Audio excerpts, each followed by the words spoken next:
Roma Wines present Suspense.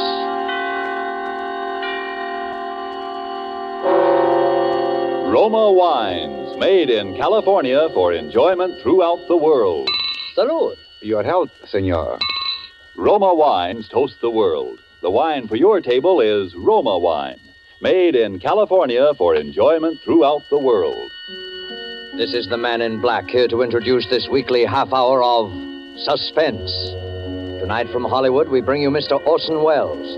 Mr. Welles will appear as star of a suspense play called The Marvelous Barastro, from an extraordinary story by the distinguished American author, Ben Hecht. But before we raise the curtain on this evening's tale of suspense, here is a message from your host, the Roma Wine Company of Fresno, California. Distance lends enchantment, says the old proverb, and it seems borne out in such little episodes as these. Let's pretend we're guests at the smart and handsome Pan-American Club, Havana, Cuba. An American visitor is amazed that his Cuban host can picture the marvelous climate and rich, fruitful soil of California without ever having been there. But the Cuban responds, "One sip alone of wonderful Roma wine tells me all that. Only true perfection of climate and soil could produce the perfection of your splendid California wine, Roma wine." Well, that's so. And as Roma wines become available to wine connoisseurs of more and more lands, the chorus of praise grows for the truly superb quality of these good Roma wines. No wonder, then, these wine experts of other lands are so eager to import Roma wines, no matter what the distances from our own California. And no wonder, too, that these taste-delighting Roma wines, with no import duty to pay and without expensive shipping charges added to their cost here, are America's largest-selling wines. With such richly rewarding enjoyment within your reach, why not get acquainted with your favorites among Roma Wine's many different delightful wine types? Remember the name, R-O-M-A, Roma Wines, made in California for enjoyment throughout the world. And now with the marvelous Barastro, produced and directed by William Spear, and with the performance of Orson Welles, we again hope to keep you in suspense. This is William Spear. 3 weeks ago, I was seated in my office poring over possible future stories with which to hold you in suspense when a stranger appeared, unannounced. I am the marvelous Barastro. I've come to tell you a story. How did you get in here? I am a magician by trade. I do such things. Perhaps you've heard of me, Barastro. No. I am the greatest magician alive. No, that is not so. I am the second greatest. But soon I will be first. I am leaving tonight for Mexico City. You see me now for the first and last time. You will never see me again. No one will ever see me again. It is the last of Barastro. How's that? I'm going to Mexico City to murder a man. His name is Rico Sansoni. Why are you going to kill him? Because he is the most evil man in the world. I've been waiting 20 years for his name to appear. For as long as he chose to hide, there was no hope. He's too clever, far too clever, even for me. But I knew that his vanity would betray him and that someday I would read again the name Rico Sansoni. I knew he would return to the stage. Is he a magician? The greatest who ever lived, the most profound, the most subtle, and the most evil. He's greater than I. He begins his first performance in 20 years in Mexico next week. I will be there to see it. Well, I would like to hear your story. I can tell you all but the end. That I will be unable to provide now. But you will find it out for yourself. Well, I'd like to hear what you can tell me. I will tell you, Mr. Spear, but on one condition. And that? I must have your oath not to interfere. Oh, really now? You can understand I can scarcely give you that. After all, I can't very well. I will take my chances with you. The story begins 20 years ago.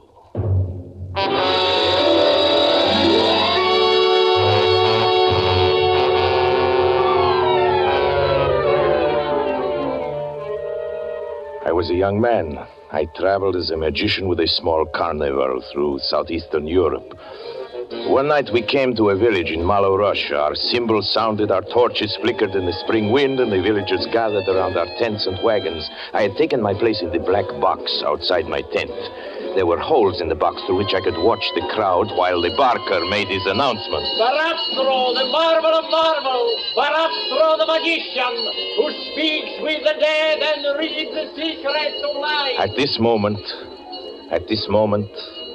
I saw her for the first time. Her young and gentle face surprised me among so many peasants. I said to myself, what a strange girl, what a beautiful child.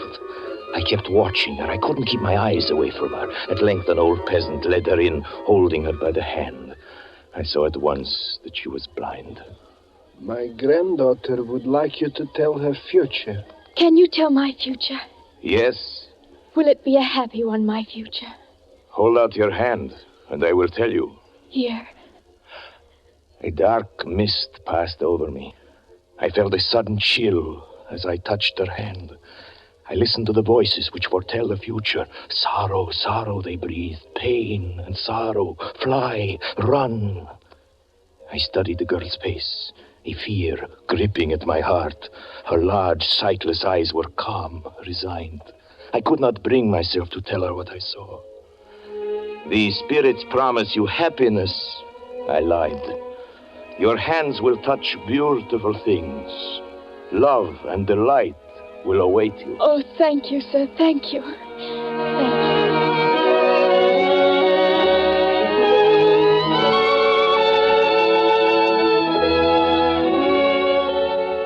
That was the beginning.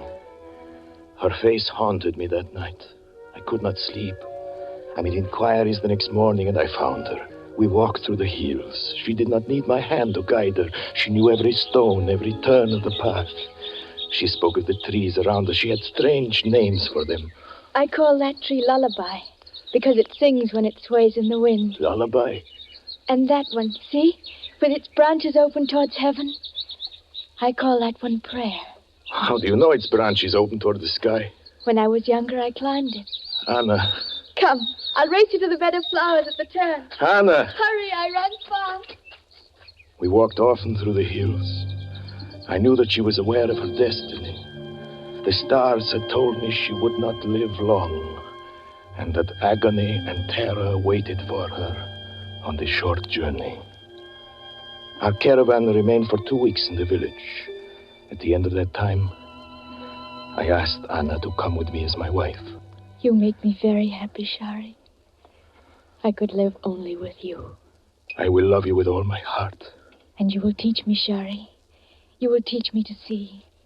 To see? Does one need eyes to see as you do? Shari, you will teach me to see beyond the horizons. You will teach me to see as you see. We were married. We rode together in the gilded wagon, and the vows were taken under a clear sky. Suddenly, the sky changed. It was only then that I realized what I had done in seeking to save her. I was fulfilling the terrible message of the stars. For it was I, Shari Barastro, who was the instrument fate had selected for her ruin.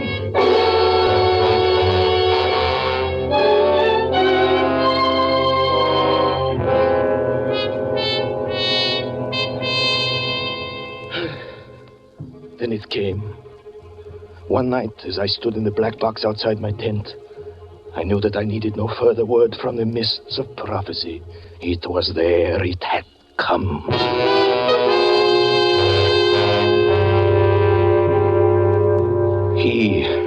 He stood among the peasants before our tent, a graceful figure, smiling, leaning on his cane, a man of the world, amusingly out of place in this faraway little village. I looked at him through the holes in my boxes. I turned cold. I watched him, and I felt afraid. He was studying Anna. Never once did he stop looking at her. My temper is quick and fiery. I went up to him as he was watching Anna. How subtle he was, how graceful. I seized his arm and demanded to know what he meant by staring at my wife. He removed my hand as if I were a child. I can tell you there was something terrifying in his strength. I most humbly beg your pardon for this misunderstanding. Let me introduce myself. My name is Rico Sansoni. I'm a student of the occult, traveling about the world in search of knowledge. Inside of me, I feel that girl has remarkable psychic powers. I'd hoped to be able to induce her to join me as my assistant. Soon planning to go on the stage, but now that I know she's your wife, I apologize again for my seeming forwardness. Oh, I suppose there's nothing to do but to accept that apology. And you, madame? Anna, I think it is fair, Anna. Anna? No. I have nothing to say. It was thus Rico Sansoni entered our lives.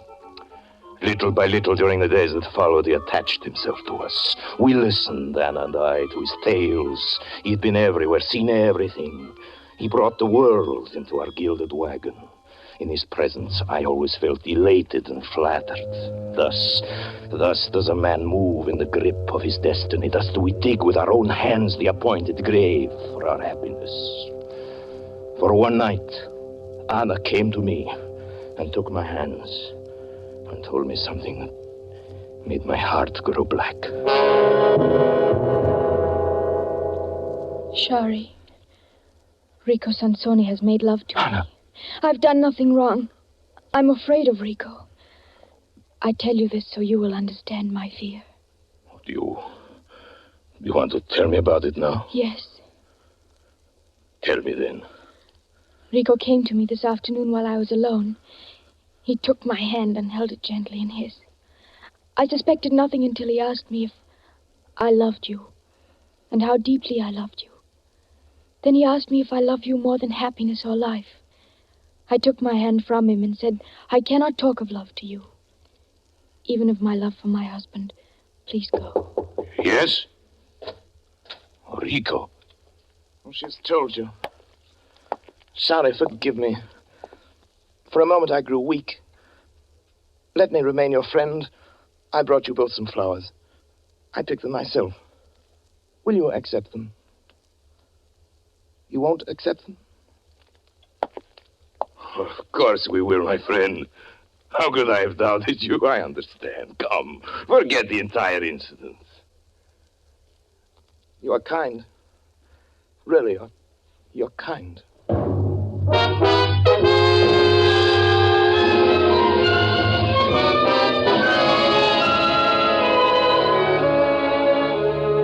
This was the third month of our friendship, and now I began to feel it was my companionship he desired, not Anna's. We spent long hours together. Without Anna, under his care, my mind was expanding, my powers developing. He seemed interested in my every move. And again I was flattered, lured, disarmed. You have a funny way of saying the word, beautiful, my friend. How is it you say it? Beautiful. That's it. Beautiful. Is that right? You're telling me about the Houdini method of respiration. Oh, yes, so I was. Beautiful. Huh? Very good, I think. I like you, Sonny. I like you very much. Amazing, isn't it? Amazing how one can be drawn in by flattery and charm. Then one day I was sitting in my tent. When a curious sense came over me, I felt a pressure on my heart as if a hand were closing around it. It was a warning. I left quickly. I hurried to the apartment. Anna had remained there. She frequently did in the afternoon. I found myself running toward the door. I paused, waited until I'd recovered my breath, and then forcing a smile to my lips, opened the door. Oh. I saw Rico. Rico, standing with his arms around her, her face raised to his lips. Speechless, powerless, I looked at him. I heard her voice murmuring words of love. Her arms moved around his neck, and she kissed him. Then I heard his voice. Anna, my darling. Shari, my love. Anna, my darling. My beautiful darling. The sound of his voice, a horror seized me. Now I knew why he had spent so many hours with me, why he was so interested. It was my voice. It was Barastro talking. It was a voice that seemed to come from my own throat, a horrible, familiar voice, and I understood what had happened. I sprang forward, shouting his name, Rico! He turned and faced me. He pointed his finger at me as if he were an image in a mirror. Rico! He echoed.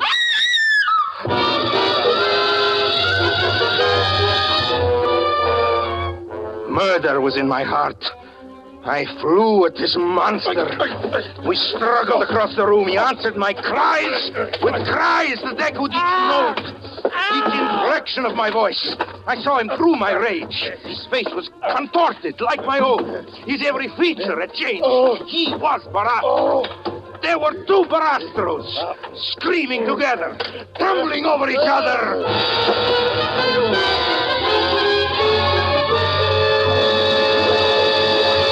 He held me in his hands that were like steel. I could not move or cry out. His hand was on my throat. I lay gasping, crazed. And it was Barastro who was holding me. Then this horrible and familiar figure changed. It became Rico. It was Rico Sansoni who spoke. The breath was leaving my body. I was strangling, dying, yet I could hear him. Barastro, God, you're killing me. Sorry, have mercy. I'm dying. His voice was faint. I felt in this moment the agonies of 100 deaths. For as my eyes grew dark, I saw with horror the thing he had in his mind. He was pretending it was I who was killing him. And thus he would kill me and go to her as Barastro. It would be Rico Sansoni who would be buried. It would be Barastro who remained. For a moment I caught a glimpse of his cold, ruthless eyes burning now over my face as he enacted his false death, groaning, pleading for mercy. And the strength drawn from the soul filled my lungs. I cried out with all my might, Anna! Anna! Knowing that by this she would understand it was I who was dying. And darkness seized me.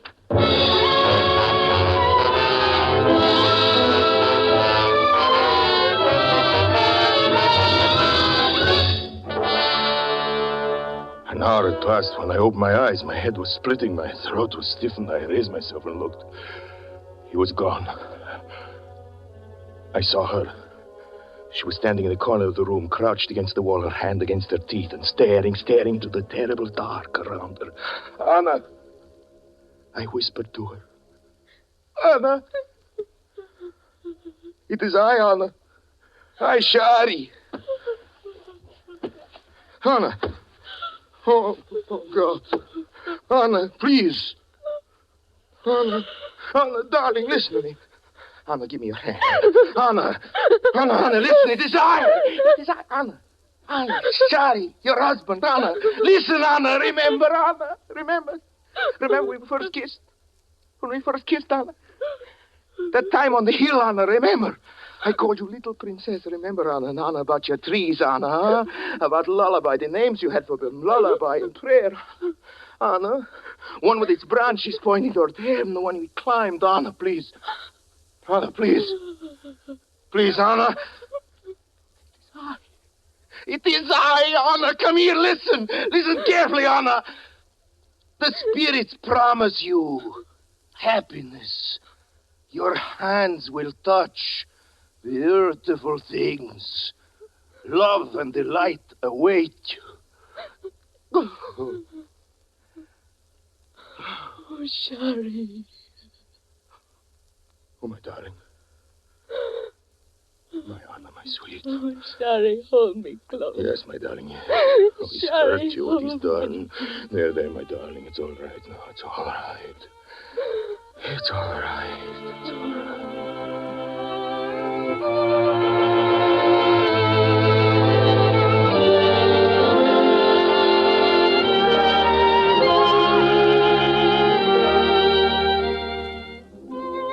Rico had disappeared. We laid our plans, Anna and I.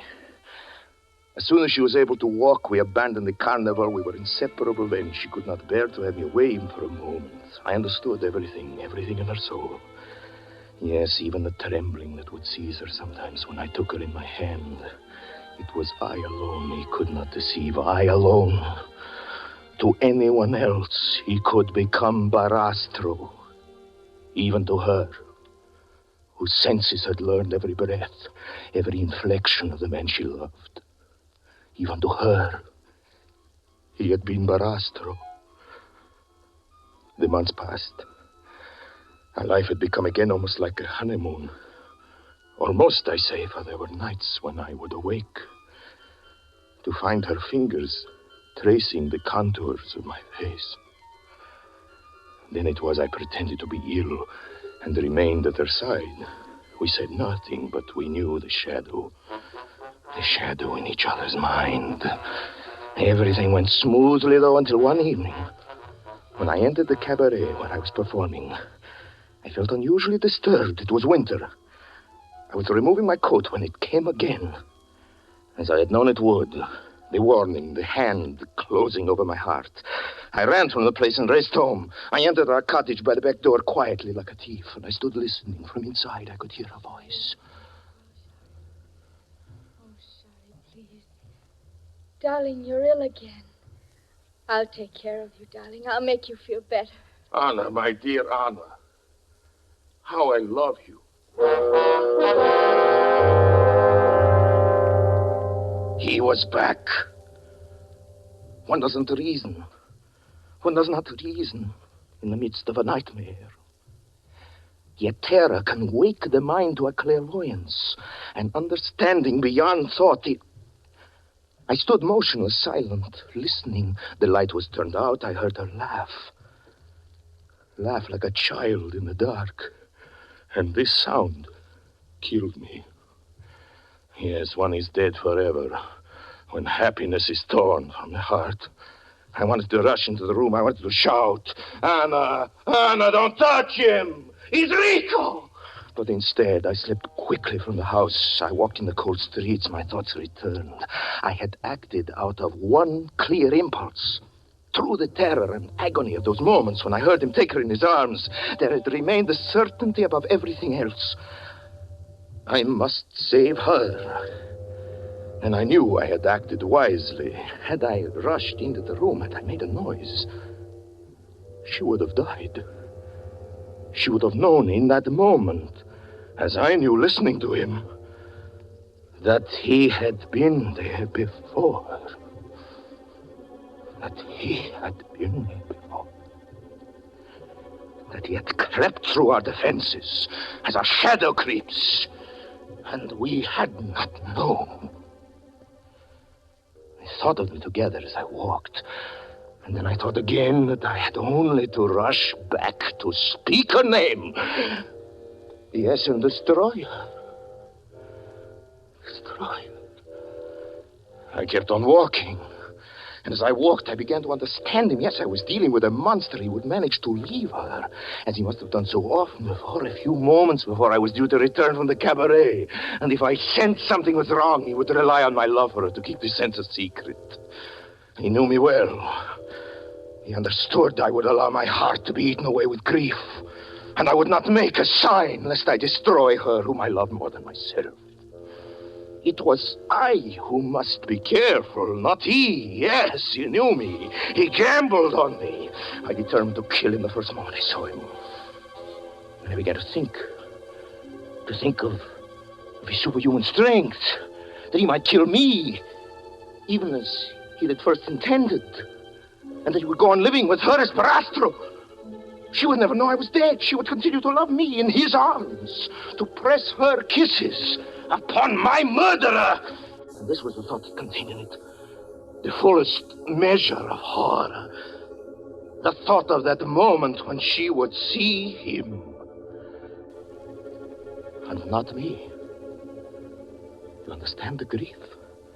The grief of that night? Yes, it is fortunate. I cannot remember it all. I returned home. At the time, Rico wanted me to. I wasn't careful about my coming. I trusted him. Do you understand? I trusted him that out of his evil, he would spare her, as I spared her out of love. I entered the bedroom, opened the door and walked in. She was alone. Anna. Anna, dear. Anna! Anna, it's I! It's I! It's not Rico! It's I! It's I! Anna! Anna!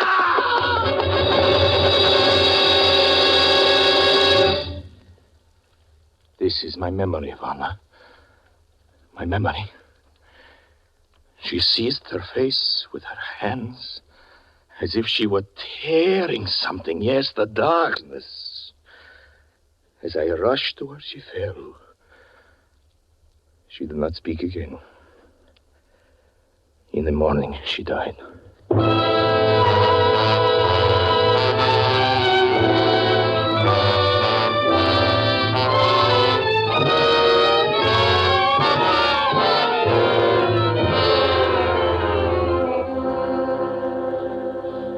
That is the story, as nearly in Barastro's words as I can remember them. When he'd finished, he got up quietly, looked at me a moment, and said, "Thank you for listening to me, Mr. Spear. You understand now my prediction that there will be one less magician alive in the world within a fortnight." Then he turned and left my office. I must admit that the whole thing shook me rather badly. I've spent the whole week wondering if something might happen, something I couldn't predict. This morning, I think perhaps it came, at least while I was reading through the theatrical weekly Variety, and my eye caught a notice, you probably saw it too, of a magician who had been killed in Mexico City. The account said that 2 magicians had been together in an automobile accident. While driving through the rail yard district, their car stalled on a track and had been demolished by an oncoming train. One of the magicians, unidentifiable, had been cut to pieces. The other, miraculously, escaped with his life, although his features were so horribly disfigured that plastic surgery will have to create a new face for him.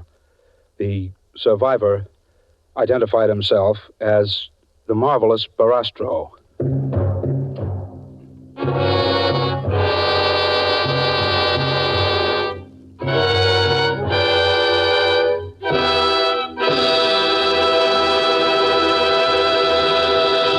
And so closes Ben Hecht's story of the marvelous Barastro, starring Orson Welles. Tonight's tale of Suspense.